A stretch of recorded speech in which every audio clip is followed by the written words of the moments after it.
বঙ্গোপসাগরে সৃষ্টি হতে যাওয়া ঘূর্ণিঝড়টি এখন গভীর নিম্নচাপে পরিণত হয়েছে। এতে ব্যাপক ঝড়ের আশঙ্কা করা হচ্ছে। এই ঝড়ের প্রভাবে ইতোমধ্যেই উত্তাল হয়ে উঠেছে সাগর। চট্টগ্রাম, কক্সবাজার, মোংলা ও পায়রা সমুদ্র বন্দরকে ৩ নম্বর স্থানীয় সতর্ক সংকেত দিয়েছে আবহাওয়া অধিদপ্তর। আমেরিকান নৌবাহিনীর জয়েন্ট টাইফুন ওয়ার্নিং সেন্টার জেটিডব্লিউসি অবশ্য বৃহস্পতিবার বঙ্গোপসাগরে ঘূর্ণিঝড় শক্তি সৃষ্টি হওয়ার ঘোষণা দিয়েছিল। কানাডার সাসকাচুয়ান বিশ্ববিদ্যালয়ের আবহাওয়া ও জলবায়ু গবেষক মোস্তফা কামাল পলাশও ফেসবুক পোস্টে এ তথ্য নিশ্চিত করেছিলেন।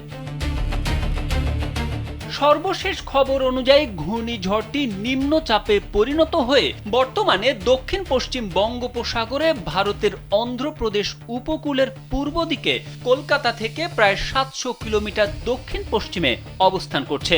এর কেন্দ্রে বাতাসের সর্বোচ্চ গতিবেগ ঘন্টায় প্রায় ৬৫ কিলোমিটার, দমকা হাওয়া সহ ৮৩ কিলোমিটার।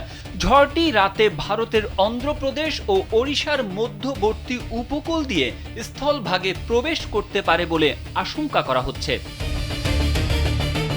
নিম্নচাপটি সরাসরি বাংলাদেশের ওপর দিয়ে অতিক্রম না করলেও এর প্রভাবে আগামী ৫ অক্টোবর পর্যন্ত বাংলাদেশ, ভারতের পশ্চিমবঙ্গ, আসাম, ত্রিপুরা ও মেঘালয় রাজ্যে মাঝারি থেকে ভারী বৃষ্টির প্রবল সম্ভাবনা রয়েছে। এদিকে বন্যা পূর্বাভাস ও সতর্কীকরণ কেন্দ্র জানিয়েছে, ঢাকা, চট্টগ্রাম ও রাজশাহী বিভাগে ভারী বৃষ্টির কারণে চট্টগ্রাম, ফেনী, লালমনিরহাট, নীলফামারী, শেরপুর, ময়মনসিংহ ও নেত্রকোনার নিম্নাঞ্চলে বন্যার আশঙ্কা তৈরি হয়েছে।